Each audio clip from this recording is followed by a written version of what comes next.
बातचीत करने का अवसर दिया है। माँ सरस्वती को प्रणाम। और मेरे भाई उपस्थित हैं, उनकी उपस्थिति को रेखांकित करते हुए मेरे पिताश्री उपस्थित हैं। बहुत से कार्यक्रमों में लोग मुझसे कहा करते रहे कि आपकी कविताएं एक जगह मिल नहीं पाती हैं। अनेक यूट्यूब चैनल से मिलती थी, बहुत से लोगों की राय थी। तो मुझे लगा कि जब मैं देश के लिए कविताएं पढ़ रही हूँ, लिख रही हूँ, तो देश की जनता का मन जो है मैं उसके अनुरूप भी कुछ करूँ। तो एक प्रयास है मेरे भाइयों के सहयोग से और कानपुर इंस्टीट्यूट ऑफ मैनेजमेंट के तत्वावधान से मैं ये कह सकती हूँ कि एक यूट्यूब चैनल कविता तिवारी का नहीं है बल्कि आप सबका है, जहाँ आप मुझे मेरी अनेक कविताओं से परिचित हो सकते हैं। बहुत सारे वीडियोस अब धीरे धीरे आज इसका विमोचन होना है और इस विमोचन में इतने महत्वपूर्ण लोग यहाँ पर उपस्थित हैं कानपुर शहर के। मैं चाहती हूँ जो विद्यार्थी हैं एक बार इन महत्वपूर्ण लोगों के लिए जरा जोरदार तालियां बजाइए।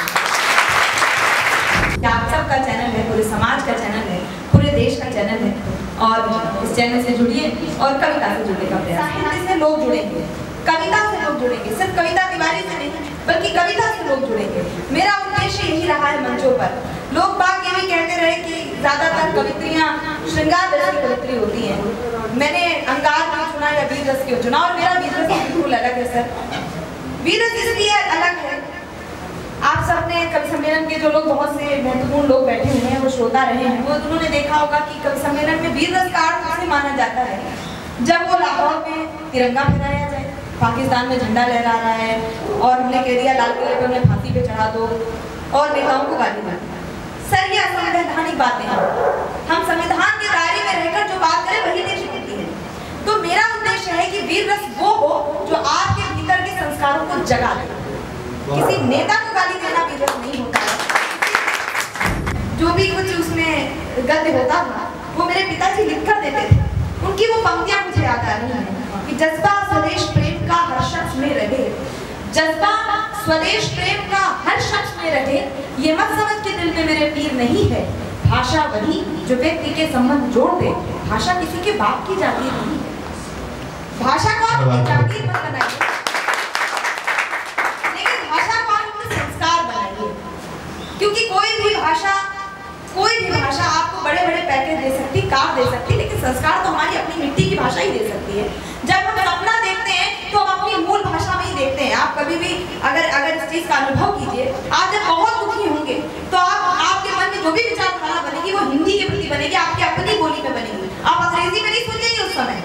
जब आप करुणा की स्थिति में होते हैं तो आप हिंदी में सोचते हैं, हिंदी में रोते हैं, हिंदी में ही करुणा अपनी व्यक्त करते हैं। तो मेरा उद्देश्य ये है कि संस्कृति के प्रति आपका रुझान बने, हमारे देश की मिट्टी के प्रति गर्व की भावना हो, शर्म ना हो। हम क्या हैं ये हम जानने की कोशिश करें। हम अपने गौरवशाली अतीत की ओर झांके, अपने संस्कारों की ओर झांके और हिंदी साहित्य की मूल परंपरा क्या है उससे जुड़े। कवि सम्मेलनों में जो आजकल होता है कव्वाली जैसा कार्यक्रम, आप सब जानते हैं, संचालक ने कुछ कहा, कवित्री ने उसका उत्तर दे दिया, फिर दो लोगों ने मजा ले लिया। कवि सम्मेलन कोई चटनी और अचार नहीं है।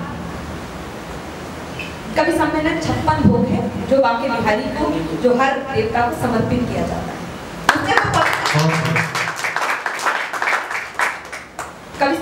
कविता मनोरंजन की वस्तु होती होगी, लेकिन मेरे लिए कविता एक आंदोलन है जो मैं लगभग हर मंच से अपने आंदोलन को आप तक पहुंचाती रहती हूँ।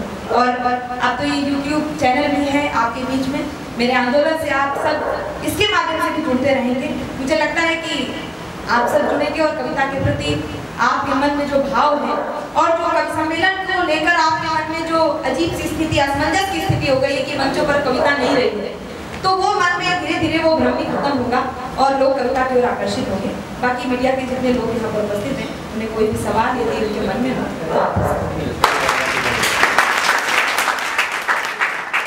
आलोचना करना, समालोचना करने का अधिकार या तो पत्रकारों को है या कलमकारों, मतलब या फिर साहित्यकारों को, कलमकारों को है। तो कविता को ये अधिकार मिला है कि वो राजनीति की समालोचना करे, उसका मार्ग